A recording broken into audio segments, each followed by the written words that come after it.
ኪዳነ ምሕረት እናቴ እንጦንስ ይገርማቸዋል። ኦሪት ዘሌዋውያንን እያስተማረ ያለ ኦሪት ዘሌዋውያንን ከአምስቱ የሙሴ መጽሐፍት አንዱን ሲያስተምር ተማሪዎቹ ጥያቄ ጠየቁት። ዘሌዋውያን ላይ እዚህ ጋር ምን ማለት ፈልጎ ነው ሙሴ አሉት። ቢያስብ መልሶ አልመጣለት አለው። የትኛውም ጉባኤ ላይ ያልሰማው ያልተማረው ነው። እኛ ብንሆን እስቲ ጠይቄ እመጣለሁ ብለን እንተዋለን። አባ እንጦንስ ግን ቆዩ አንዴ ቆዩኝ መጣው ብሎ ወደ በረሃ ሄደ ማለት ነው። ወደ በረሃ ሲሄድ አባ አሞኒዮስ የተባለ አባት ከኋላ እየተከተለ ምን ሊያረግ ነው ብሎ አየው። አባ እንጦንስ ጸለየና ሙሴን ጠራው። በጣም ይገርማል። ሙሴን ጠራው። በነፍሱ ባጸደ ነፍስ መጣ ሙሴ። ከዛ ዘሌዋውያንን ገልጦ እዚህ ላይ ምን ማለት ፈልገ ነው አለው። ቦነ በረከታቸው ይደርብን አባቶቻችን።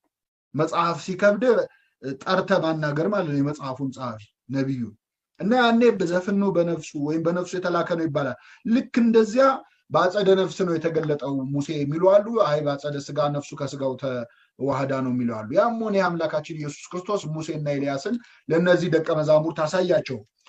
ጴጥሮስም ደስ አለውና እንዲህ አለ፣ ጌታ ሆይ በዚህ መሆን ለኛ መልካም ነው አለ። በእውነት ቅዱስ ጴጥሮስ ስሜታዊነትም አለበት ደግሞ ፍቅርም አለበት እና በዛ ተራራ ላይ ብርሃን ሲበራ የክርስቶስ ፊት ሲያበራ ሙሴን ሲያይ ኤልያስን ሲያይ ምን ቀረው? ሙሴ በዚህ አለ። ባህር የሚከፍለው ሙሴ፣ እስራኤልን ከነፃ የሚያወጣው ሙሴ ካለ እዚህ ኤልያስ አለ።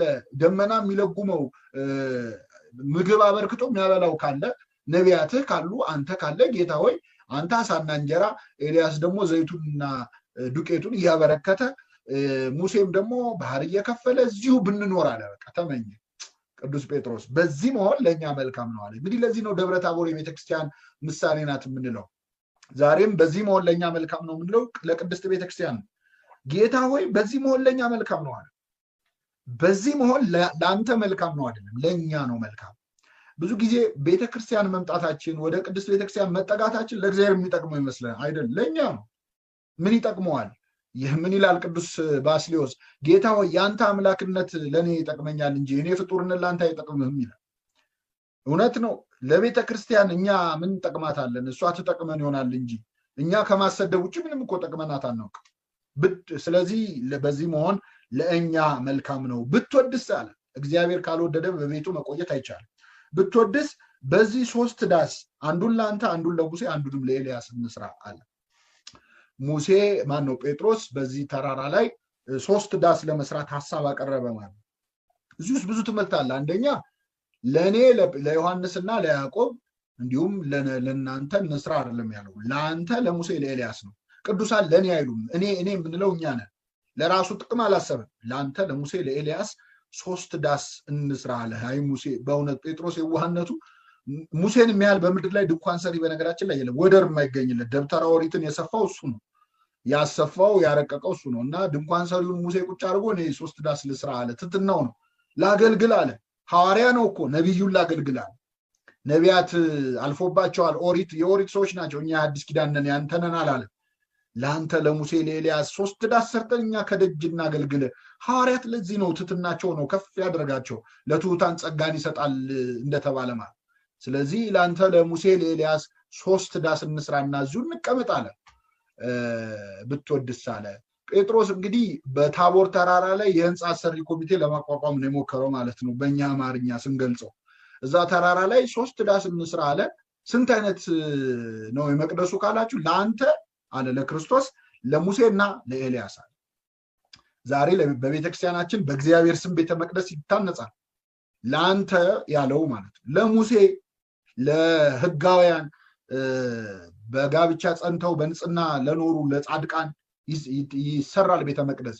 ለኤልያስ ደግሞ ለደናግላኑ ለባህታውያኑ ለነሱም ለቅዱሳን ለአቡነ ገብረ መንፈስ ቅዱስ ይሰራል ቤተ መቅደስ። ለነ ቅድስት ክርስቶስ ሰምራ እንደሚሰራው ሁሉ ለወለዱ ላገቡ እንደሚሰራው ሁሉ ደግሞ ለደናግላኑ ይሰራልና ቤተክርስቲያን ዛሬ በቅዱሳን ስም የሚታነጽባቸው ብዙ ምክንያቶች ውስጥ ይህም ጥቅስ ይታወቃል። ለአንተ ለሙሴና ለኤልያስ 3 ዳስ እንስራ አለ። ጴጥሮስ ያሰበው እቅድ ፈቃድ አላገኘም። የግንባታ ፈቃድ አልሰጠውም ክርስቶስ። ወዲያው ደመና መጥቶ ጋረዳቸው ይላል። ደመነ። ደስ የሚያሰኘው ነገር ኢየሩሳሌምን የተሳለማችሁ ምዕመናን እንደምታውቁት አሁን በታቦር ተራራ ላይ 3 ቤተ መቅደሶች አሉ። የመካከለኛው የጌታ ነው፣ ዳርና ዳር የሙሴና ኤልያስ ነው። እና ዋናው አንተ ፕላኑን አውጣው እንጂ ሌላ ትውልድ ተነስቶ እንደሚሰራልህ አንተ ባትሰራው ሌላ እንደሚሰራው ያሳያል። ጴጥሮስ 3 ዳስ እንስራ ያለው 3 ዳስ ዛሬ በታቦር ተራራ ላይ ከዳስም አልፎ በጣም በጥሩ ህንፃ በአማረ መንገድ ንግስት እሌኒ አሰርተዋለች በቦታው ላይ ማለት እና 3 ዳስ እንስራ ሲል ደመና ጋረዳቸው። የምወደው ልጄ ይህ ነው እርሱን ስሙት አለ እግዚአብሔር አብ በደመና ሆኖ ማለት ነው። ጴጥሮስ በሰማይ ያለ አባቴ ነው የገለጠልህ የእግዚአብሔር ልጅ ያልከኝ ከራስህ አይደለም ስጋና ደም አልገለጠልህም ብሎት ነበር። በሰማይ ያለው አባቴ ያለው ማንን እንደሆነ አሳየው ማለት ነው። የምወደው ልጄ ይህ ነው ብሎ አባቱን ነኝ ብሎ ለጴጥሮስ የገለጠለት ምስጢር የገለጠለት እግዚአብሔር አብ መሆኑን አሳየው። የአብን ድምፅ ሰሙ ሐዋርያት ለመጀመሪያ ጊዜ። ጌታ ሲጠመቅ እኮ አልነበሩም እነሱ ገና አልተመረጡ። አሁን ግን የምወደው ልጄ ይህ ነው ወሎቱ ስምዕዎ እርሱን ስሙት ብሎ ሲናገር የባህሪ አባቱ አብን ድምፅ ሰሙ እነዚህ 2 ደቀ መዛሙርት 3 ደቀ መዛሙርት። በጣም ይደንቃችሁ እመቤታችን የእግዚአብሔር አብ ምሳሌ ናት የምንልባቸው ብዙ ምክንያቶች አንዱ ይሄ ነው። እግዚአብሔር አብ ቅድመ ዓለም ያለ እናት የወለደውን እሷ ማእከለ ዘመን ያለ አባት ወለደችው። እግዚአብሔር አብ የምወደው ልጄ ይህ ነው እርሱን ስሙት ብሏል። እመቤታችንን በቃና ዘገሊላ ሰርግ ቤት የሚላችሁን ሁሉ አድርጉ ኩሎ ዘይቤለክሙ ግበሩ የሚላችሁን ሁሉ አድርጉ ብላለች። አንዳንድ ሰዎች እመቤታችን የሚላችሁን ሁሉ አድርጉ ማለቷን ጠቅሰው እሷ እኮ እኔን ስሙኝ ማለት አላለችም፣ እኔን አማልጅኝ በሉኝ አላለችም፣ እርሱን ስሙት ነው ያለችው፣ እኔን አትስሙኝ ብላለች ብለው በድፍረት አፋቸው ሞልተው ይናገራሉ። በጣም ይገርማል። እመቤታችን የሚላችሁን ሁሉ አድርጉ ማለቷ እኔን አትስሙኝ ማለት ነው የሚል ሰው ምን አይነት ጤነኛ ነው? አንዲት እናት ልጇን አባት የሚልህን ስማ ብትለው እኔን አትስማኝ ማለት ነው? አይደለም። ግን እንዲህ ከተባለ የሚላችሁን ሁሉ አድርጉ ማለት እኔን አትስሙኝ ማለት ከሆነ እግዚአብሔር አብስ የሚላችሁን ሁሉ አድርጉ እርሱን ስሙት ያለው እኔን አትስሙኝ ማለቱ ነበረው እግዚአብሔር አይደለም። እና እግዚአብሔር እንዲህ ለሚያስብ ልቡና ይስጣቸው። የምወደው ልጄ ነው እርሱን ስሙት። ስሙት ምን ብለው ይስሙት? እሰቀላለሁ፣ እገደላለሁ፣ ሞታለሁ ሲል ስሙት። ከሞት እነሳለሁ ሲል ስሙት። ሂዱና በዓለም ሁሉ አስተምሩ ሲላችሁም ስሙትና ዞራችሁ አስተምሩ። የምወደው ልጄ ይህ ነውና እርሱን ስሙት የሚል ድምፅ መጣ። ደቀ መዛሙርቱም ፈርተው በፊታቸው ወደቁ፣ እጅግም ፈርተው ነበር ይላል። ሰምተው በፊታቸው ወደቁ፣ እጅግም ፈርተው ነበር። ኢየሱስም ቀርቦ ዳሰሳቸው፣ ተነሱ፣ አትፍሩ አላቸው። አይናቸውን አቅንተው ሲያዩ ከኢየሱስ ብቻ በቀር ማንንም አላዩ። ሙሴ የለም፣ ኤልያስ የለም። ለምን? የምወደው ልጄ ይህ ነው የሚለውን ቃል ከሰሙ በኋላ መጀመሪያ ሲነቁ ማየት ያለባቸው ክርስቶስን ነው። ለምን? የሚወደው ልጁ ወልድ ኢየሱስ ክርስቶስ ነው እንጂ ኤልያስን ወይም ሙሴን አይደለም ይሄ ንግግር የሚመለከተው። እና በቅዱሱ ተራራ ይህንን ራእይ ያዩበት ዕለት ነው። 2 ቁም ነገሮች ላንሳና አበቃለሁ። ይምመናል። 2 ነገሮች ምንድናቸው? አንደኛው በዚህ ተራራ ላይ ክርስቶስ 3ቱን ሐዋርያት ነው ይዞ የወጣው።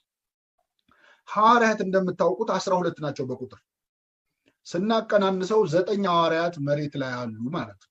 እታች በእግረ ደብሮ ነው የሚፈጸመውን ሳያውቁ 9 ሐዋርያት አሉ። 3ቱን ሐዋርያት ብቻ ነው ክርስቶስ ይዞ የወጣው። እነዚህ 9 ሐዋርያት በተራራ ላይ የሚፈጸመውን ሳያዩ በቆዩበት ሰዓት አንድ አስደናቂ ነገር ተፈጽሞ ነበር። ምንድነው ካላችሁ አንድ ሰው ወደ 9 ሐዋርያት ልጁን ይዞ የታመመ ልጁን ይዞ ጋኔል አለበት ልጄን ፈውሱልኝ ብሎ መጥቶ ነበር እና ለ9 ሆነው መፈወስ አቅቷቸው ተሰቃዩ። በጣም ከባድ ነው። እስቲ ያስቡት። አሁን ጋኔል ይዞት 9 ቀሳውስት ተሰብስበው ውጣ ሲሉት እምቢ ቢል እኛ ራሱ ብዙ ነገር ነው የምንለው። ምን ዛሬ ምን ካህን አለ ብለን የምንተቸው እና መጨረሻ ጌታችን ወርዶ ያንን ጋኔል ፈውሶታል። ምን ያሳያል? ጴጥሮስ በዚህ መሆን ለኛ መልካም ነው ሲል ወንድሞቹ እዛ እየተሰቃዩ ነው። አንዳንደኛ ጥሩ ነገር ላይ ስንሆን ሌላው ክፉ ነገር ላይ መሆኑ አይሰማንም። የሌላው ችግር የሌላው ስቃይ አይታወቀንም እና ለኛ መልካም የሆኑ ቦታዎች ለሌሎች ሰዎች ግን የስቃይ ጊዜ ሊሆኑ እንደሚችሉ ሁሌ ማስታወስ አለብን። የመጨረሻው እንግዲህ ቤተክርስቲያናችን በዛሬው ዕለት ደብረ ታቦርን በቅዳሴ በማይሌት ታከብራለች። ከዚያ ባለፈ ደግሞ በባህላችን ችቦ እናበራለን ብርሃነ መለኮቱን ለማሰብ። የጅራፍ ድምፅ ይሰማል። የምወደው ልጄ ነው እርሱን ስሙት የሚለውን ድምፅ ለማሰማት ወጣቶች ይዘምራሉ እየወጡ ቡሄ በሉ እያሉ። ቡሄ ብርሃን ነው። እዛ ማዶ ጭስ ይጨሳል፣ አጋፋሪ ይደግሳል። ያችን ድግስ ውጭ በድንክ አልጋ ተገልብጬ እያሉ የተለመደ ባህል አለ። እንግዲህ አባቶቻችን ይህን ተርጉመውታል። እዛ ማዶ ጭስ ይጨሳል የተባለው ስለ ግብጽ ባርነት ነው። እዛ ማዶ ግብጽ ጭስ ይጨሳል ማለት ሞተ በኩር እንዲመጣ እግዚአብሔር በጋርዳችሁ ጠብሳችሁ ብሉ ብሎ አዟቸው ነበር ለእስራኤላውያን። ስለዚህ እዛ ማዶ ግብጽ ጭስ ይጨሳል። አጋፋሪው ሙሴ እየደገሰ ነው፣ ድግስ ላይ ነው ያለው። ያችን ድግስ ውጭ ደግሞ ማለት እዛው ዘጸአት 14 ላይ ይህን ድግስ ስትበሉ ቶሎ ቶሎ ብሉ ተብሏል። ውጭ ማለት ቶሎ መብላት ነው። ያችን ድግስ ውጭ በድንክ አልጋ ተገልብጬ የተባለች ደግሞ ሕገ ኦሪት ናት። ድንክ አልጋ የሚያስተኛው ድንክ ሰው ብቻ ነው፣ ለሌላ ሰው አይሆንም። ያለ አንድ ሰው አታስተኛ ናት አመልኛ የተባለች ሕገ ኦሪት ናት። ሙሴ እንኳን አልጠበቃትም፣ አንድ ሰው እንኳን አልቻላትም። በጣም አስቸጋሪ ሕግ ነበረች፣ ለመፈጸም ከባድ ነበረች። ያለ አንድ ሰው አታስተኛና አባቶቻችን እንደዚህ ባህላችንን ከሃይማኖት ጋር አስተሳስረው በሰሜኑ ኢትዮጵያ ክፍል ደግሞ አሁን የአሸንዳ በዓል አለ። አሸንዳ የእመቤታችን ትንሣኤ በዓል ነው፣ ሌላ በዓል አይደለም። ባህል ብቻ አይደለም በዓልም ነው። ምክንያቱም ደናግላን መጀመሪያ ቤተክርስቲያን ሄደው ጸሎት ተደርጎላቸው ቀጤማ በቀሚሳቸው ላይ አድርገው አሸንዳ ሙሴ እያሉ ሙሴ የተባለ ምንድነው? ሙሴ በአባይ ወንዝ ላይ እናቱ በጣለችው ጊዜ በቄጤማው መሃል ሄዳ እህቱ ማርያም ናት ከሞት ያዳነችው። ስለዚህ ደናግላኑ የእመቤታችንን ትንሣኤ ይዘምራሉ። ባህላችን ውስጥ አለ። አበባየሽ ወይ ለምለም ቢባል ይኸው ሃይማኖታችን ነው። አበባየሽ ወይ የሰሎሞንና የንግስተ ሳባ ቃለ ምልልስ ነው። ልትፈትነው ሄዳ አርቲፊሻል አበባ የጨርቅ አበባና እውነተኛ አበባ አሳየችው ይላል። እና የትኛው ነው ትክክል ስትለው መስኮቱን ሲከፍተው ንቦች መጥተው እውነተኛው አበባ ላይ አረፉ። ሲያርፉ አበባ አየሽ ወይ ብሎ ጠየቃት። ያውም ለምለም ብላ መለሰች። ከዚያ ምን ይባላል እህቶቻችን ሲዘምሩ? ባልንጀሮቼ ግቡ በተራ እንጨት ሰብሬ ቤት እስክሰራ። ባልንጀሮቼ ግቡ በተራ የሚለው አብርሃም ነው፣ እንግዳ ተቀባይ ነው። እንግዳ በመጣ ሄደውን ይቀበላል። ግቡ በተራ እንጨት ሰብሬ ቤት እስክሰራ። እንኳን ቤትና የለኝም አጥር ደጅ አድራለሁ ኮከብ ስቆጥር። ምን ማለት ነው? አብርሃም ቤት የለውም እንደምታውቁት፣ በድንኳን ነው የሚኖረው። እንኳን ቤትና አጥርም የለኝም ደጅ አድራለሁ ኮከብ ስቆጥር። እግዚአብሔር ዘርህን እንደ ሰማይ ከዋክብት እንደ ምድር አሸዋ አበዛልሃለሁ ያለውን ቃል ኪዳን ስቆጥር እኖራለሁ ማለቱ ነበር። ኮከብ ቆጥሬ ስገባ ቤቴ ትቆጣኛለች። እንጀራ እናቴ ደግሞ የእስማኤል ታሪክ ነው። የአብርሃምን ተስፋ ዘርህን አበዛለሁ የሚለውን ቃል ኪዳን ደጅ ጸንቼ ከቤት ስገባ የእንጀራ እናቴ ሳራ ትቆጣኛለች፣ ታስወጣኛለች ነው። እና አባቶቻችን ባህላችንን ከሃይማኖት አስተሳስረው ሰጥተውናል። ከደብረ ታቦር በዓል ከእመቤታችን ትንሣኤ በዓል እና ከፊት ከሚመጡት ሁሉ በረከት ረድኤት ያሳድርብን። የሰማነውን በልቡናችን ጽላት ይጻፍልን።